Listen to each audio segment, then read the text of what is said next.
Hi, how are you? Very good, Nancy. Where are you? I'm in LA. Oh, good. Okay. Are you gonna get to come to the film, or have you already saw it I probably? did get to watch it, which is a Oh, good good. thing, so I could speak to you, but I'm amazed at your wall and you even have Bowie back there. Yeah. Cool, huh? That's Yes, my grandfather. I love it. Look at that. Next to the icon. Yeah, and there's the Marx Brothers, and here's Lake Michigan, Oh, lovely. I'm jealous. and there's the Godfather picture, Godfather 3. Yeah. Oh, and they're in the hallways, Streisand. Yep. Stress. Yep. Oh my Got 'em. gosh. A Yeah. lot of the figures that are in the documentary, when I was watching, I was like, oh, my Bowie shirt, but Oh, good. Oh, but good. I, I'm I didn't have glad. I didn't have a chance to do it because I need to do laundry. I understand. Which one do you have? Do you have the profile one? Yeah, I have the one where there's a star and then it's him. Yes, profile. Yeah, I have. I wear them at least once a month. I wear a Bowie t-shirt. Yeah. Same Why not? here. Still, yes.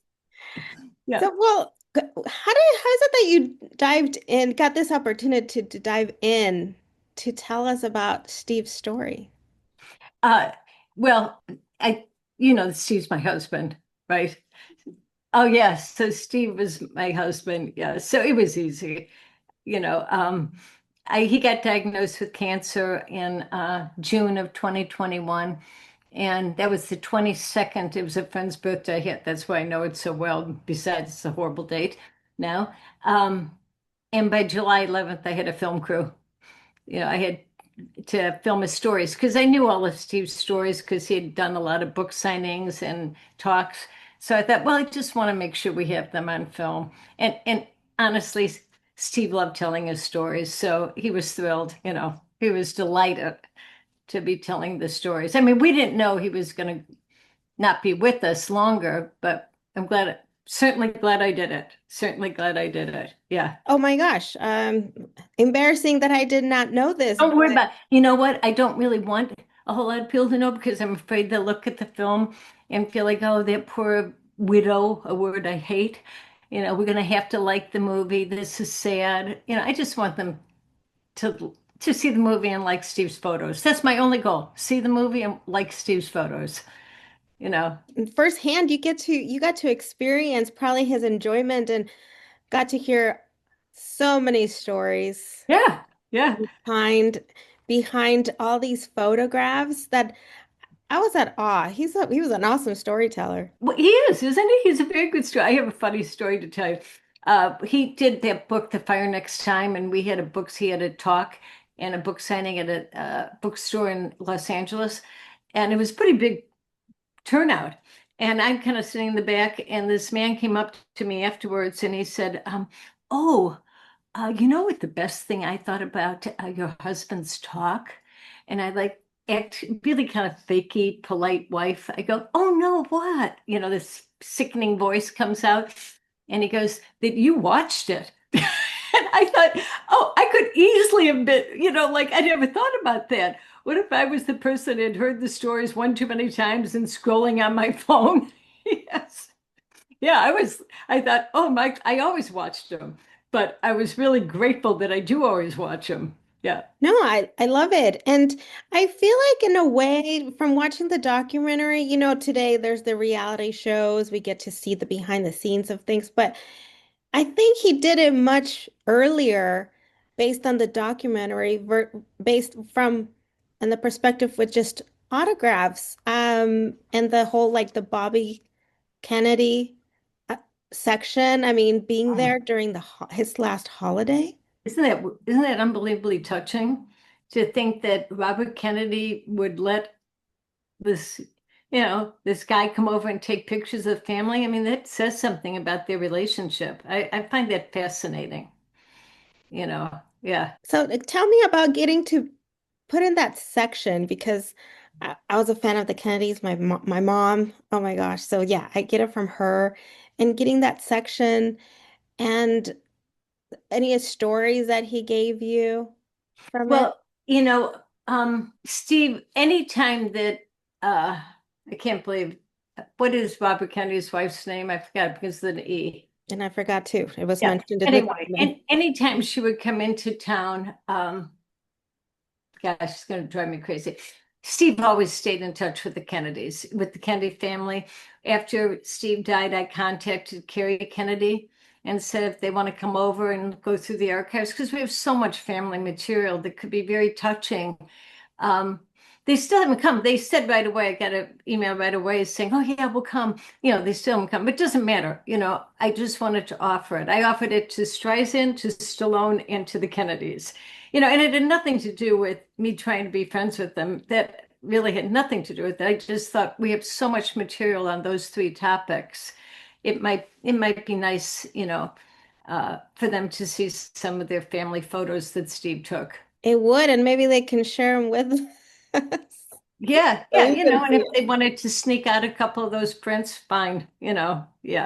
Mhm. It'll mean more to them probably than to anybody else. Yeah. That's very true. I mean, but in terms of stories with the Kennedys, I heard a lot. Steve was really in awe of Robert Kennedy. I really mean that. Steve loved politics. He met lots of politicians. He loved politics. He always listened to the news. But Robert Kennedy to him was it. He really always said that was the true deal.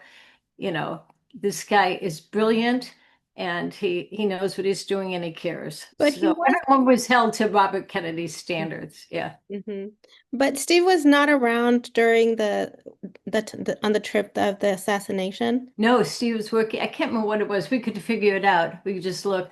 He was in London working on a film. I could figure it out by just looking at the times that he was there. But yeah, nobody's, yeah, he wasn't. He was pretty disappointed about that. But you did cover for the Martin Luther King how he was able to go to the room Yeah, where yeah, the yeah. shooter was. That Yeah. gave me the chills. No kidding. No kidding. That section, anyway, that section of the film is my favorite section. As soon as I know we're coming to that, I like, oh gosh, it always gets to me. It just for some reason, and you can imagine how many times I've seen the film. And to have that, as soon as we get to that section, I get the creeps. I do.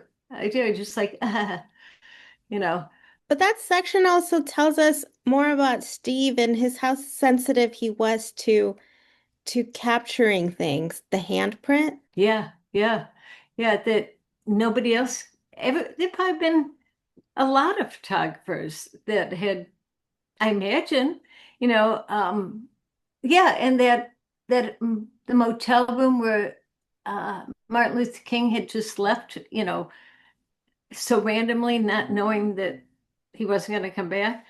I mean, why didn't anybody else take that picture? Yeah, no, you're right. You brought up a really good point, Nancy, that he seemed to see things that maybe other people didn't notice or get a feel of things. Yeah. Yes, when you shared that shot, of all his belongings there, and then him on the television screen, it's like how no one would have guessed that he would walk out of that hotel room and next time his face would be there. I mean, as you're telling it, I have chills. I really do. Yeah, Yeah, no, exactly. That just the half-eaten sandwich and the half-drunk coffee is sad. It's sad. That's the best thing I guess I can say. I have the chills just talking about it. Yeah, yeah. But also, okay, so I'll be honest with you. I was interested in the documentary because I love documentaries. Oh, And good. two, obviously, I love entertainment, and I was seeking that side, right, for about Yeah. films, the stories. Mhm. But the one part that really shocked me, it was the fact that he was so good at really getting involved and getting capturing reality and the civil rights movement. Right now, you mentioned that he loved much, he loved politics and even hanging out with addicts and Mhm. really learning their perspective and their Mhm. life and the addiction. And I mean, roaming around with them Mhm. while they were trying to steal needles at a hospital. I mean, I wow, always I always think about that. Like, honey, maybe you should have told them they shouldn't be doing that. he's there As opposed encouraging to it. taking photos of it. He's like, let's go. Yeah. No, it is interesting. That's another thing I always think about Steve, that he took a picture of you, Nancy. He didn't take his opinion of you. He took he got you, and I love that, I love Avedon. I love Irving Penn. There's a lot of photographers that I like, but you can always tell that's an Irving Penn or that's you can recognize the style of most of the photographers, and that Steve's style was really just your style, and I like that. I think that really works well. It says a lot about Steve. And you also cover in the documentary where he talks about how he would like to capture the way people see Hmm. their vision, the way they look. I love Yeah. that. Yeah, that line, I love that line when he said there's something in their eyes. I remember, it was Whitney Houston when she first became popular. I mean, she's beautiful, she was beautiful. But I remember Steve saying, gosh, she'd be hard to photograph because her eyes are kind of small. I mean, so eyes meant a lot to him. Eyes really did mean a lot to him. And I didn't get that was so important that to capture somebody through their eyes. So I think that's where it kind of connects, vision of their eyes and him not be judgmental and just seeing people for who they were. Yeah, he wasn't. He really wasn't, Yeah. Thank you. So does it ever wonder how the way that he saw you? Because I mean, he saw these on other people, but then you, partner, life partner. Nancy, I'm quite confident Steve married me and first of all went out with me and married me because I had zero interest in having my picture taken. I think he was just thrilled that he was with this woman that wasn't like, honey, take a picture. We have so few pictures. I mean, it's fine with me. I didn't have any interest. Yeah. I think that was part of his attraction to me. Oh, well, thank you so much for your time, Arif. And I really, really enjoyed the documentary Thank you, Nancy. Thank you so and much. the emotional stories. Thank you. You're welcome. Congratulations. Thank you.